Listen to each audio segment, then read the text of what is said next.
In a few months, I turn 36. I'm getting old. My next milestone birthday is 40. That's terrifying. I don't feel 30 anymore, but I don't feel 40 either. I'm not there yet, but I'm starting to think of things in different ways, in different lights. I have a daughter now. I have to be more mature most of the time. Still, when it comes to cars, I like what I like. I can't take my daughter in my truck because it's a dangerous, unsafe vehicle and she can't ride in that for a few years. I still like muscle cars. I like fast, old European cars. I like all cars that do dumb things. I shouldn't like this car. This is the 2016 Volvo XC90, and it's everything that I shouldn't love. The problem is, I love every single thing about this damn thing. I'm getting old, but I'm going to show you why. This is a fantastic vehicle.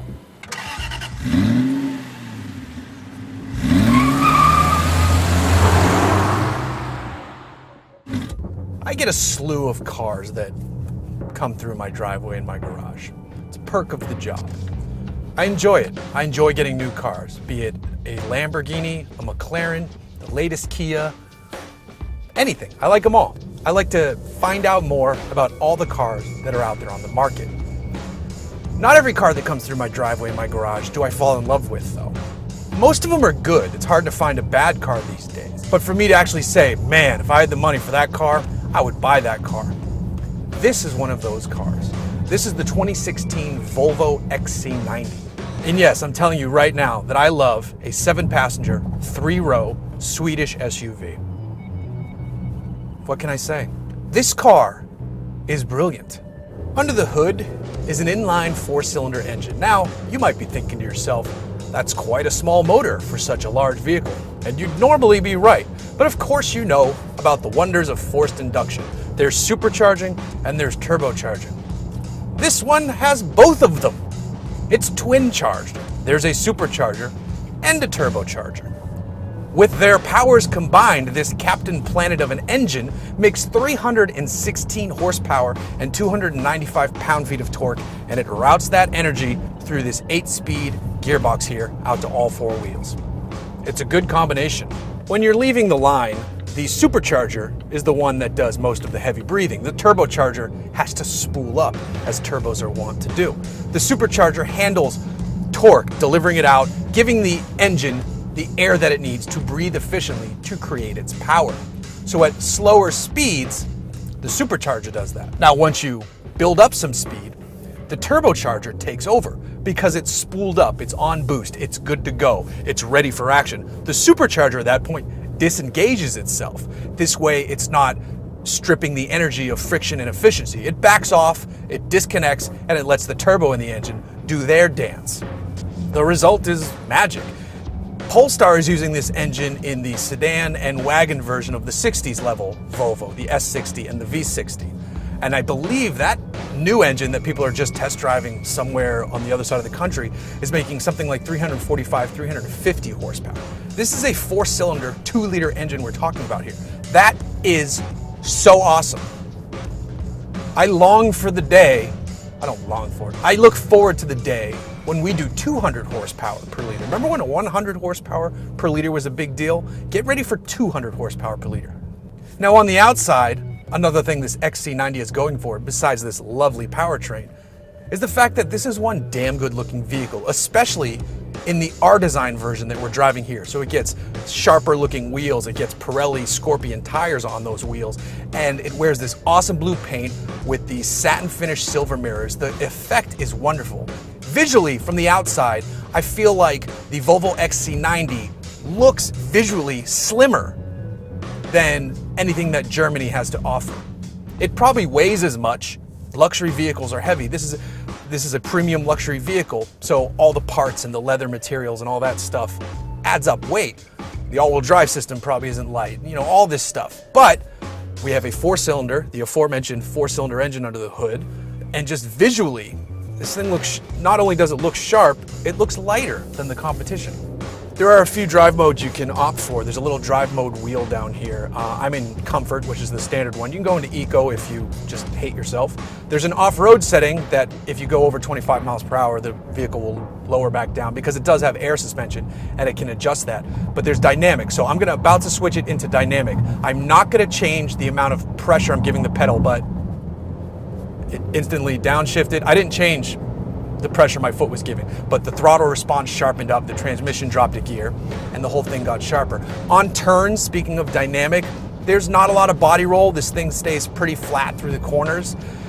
It's a surprisingly engaging vehicle to drive. Now, it's a big 3-row SUV, so you don't expect to set new Nürburgring times in this, but for just whipping around your normal roads, I'm on PCH in Huntington Beach here, it gets up and goes pretty quickly. Car and Driver tested this with their instruments, which we don't have, and I read that because I was curious. Their 0 to 60 time they achieved was 6.4, which is fine. This thing's great.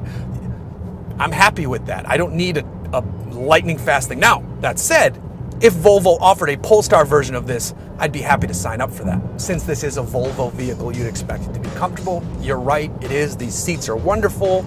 They're adjustable in multiple ways, including the lower leg cushion can go further out, which is great for me at 6'3". A little more leg comfort goes a long way. Inside, it's very smartly designed. In the center stack here, you have an almost iPad-esque touchscreen.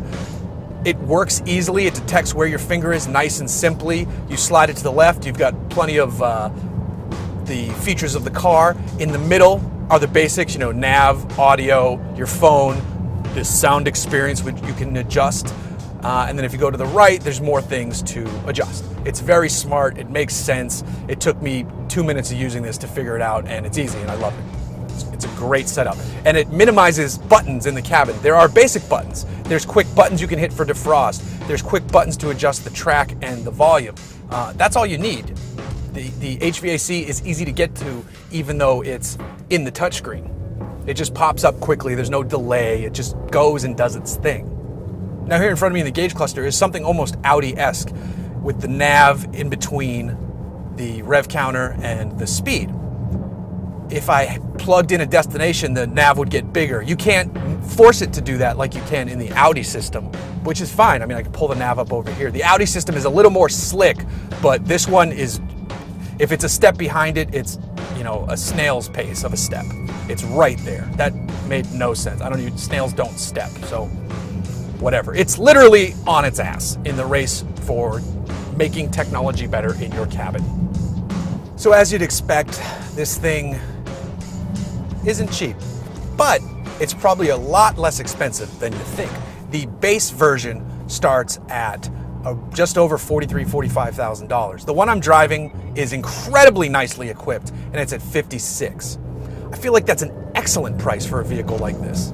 Now you can step up. There's a version above this that actually has a 400 horsepower plug-in hybrid motor. So this one's considered the XC90 T6. There's a T5 lower model. Then there's a T8, which is that 400 horsepower plug-in hybrid. I'm very happy right here at $56,000. If you want the T8, you jump up and it starts in the 60s, and I priced one out online to just throw every option at it to see what it would do, and you could get it just over $90,000. So if you want to spend money on this, you can. If you want to stay at $56,000 and have everything you need, this has heads-up display, it has heated seats, it has this giant panoramic roof up here, it has this great touchscreen system right here. I've got all the tech I need. I've got that very cool twin-charged engine under the hood. I've got this smooth enough shifting gearbox. I wish it could respond a little bit quicker, but again, this is a Volvo, it's not a BMW. But I'm happy here. The R design gets paddles too, so you can shift with those right here on the steering wheel if you want, or you can shift down here on the shift lever. You know what this is? This is Sweden's Range Rover, except it's more interesting than the Range Rover. And now, listen, I'm a massive Land Rover fan. I love Land Rovers. My goal in life, not the goal in life, but one of my goals in life is to eventually own a Defender 110 because I'm an idiot and I just have to have one, even though I know it will drive like a tractor. I love Land Rover. I love the current design of the current Land Rovers. I think a Discovery Sport is an excellent entry-level Land Rover, and I don't even think the Evoque convertible's that crazy of an idea. With that said, were I spending my money and I had to buy something in this segment because that's where I was shopping, I think I'd like to spend $56,000 on this, save the money I would have spent otherwise on, you know, a Range Rover Sport, or I actually prefer the big dog, full Range Rover, and be very happy. I would never look at a Range Rover and think I made the wrong choice. This car is a little bit more quirky than that because it's Swedish, because it's a Volvo. The design interior aesthetic is lovely. The engine is more interesting. The Bowers & Wilkins audio system, which granted, Land Rover has an amazing audio system too, but the audio system in here is excellent. This has everything I need and I love it. And I think it just looks fantastic. If you can afford it and you're shopping in this space and you don't test drive it, you're an idiot. Beyond the styling and the interesting aspect of the powertrain combination, it's a Volvo, so it's safe as hell. It has so many safety systems. Now, you can disable a bunch of them, which is great, but it has, you know, the one where it'll do automatic braking. It'll keep you in your lane. The camera setup when you're backing up and maneuvering is excellent. It seems like it has a parking system to park itself, which I haven't tested yet because I refuse to let a machine park for me because I can do that. But it has it if you want it. So it's safe, affordable, relatively speaking, for its segment. It's damn good looking, especially with its Thor's hammer. How can you not like something called Thor's hammer influenced headlights? It's got that really cool engine, which I keep harping on. It's got these awesome seats, all for under 60 grand. I love me some Volvo XC90, friends.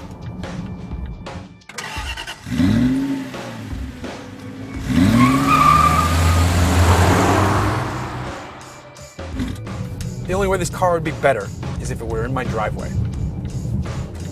That's it. See? Gets up and goes. And then it warns me that I'm exceeding the speed limit because it's a Volvo. Heads up display flashes a little bit. Hey, this is the speed limit, but not in an annoying way, just in a kind of like, you know, if you wanted to slow down, this would be a good spot to do it. These days, often the turbocharger and the supercharger work in harmony, much like Ebony and Ivory would in a song that predates most of you watching this, and I'm getting old.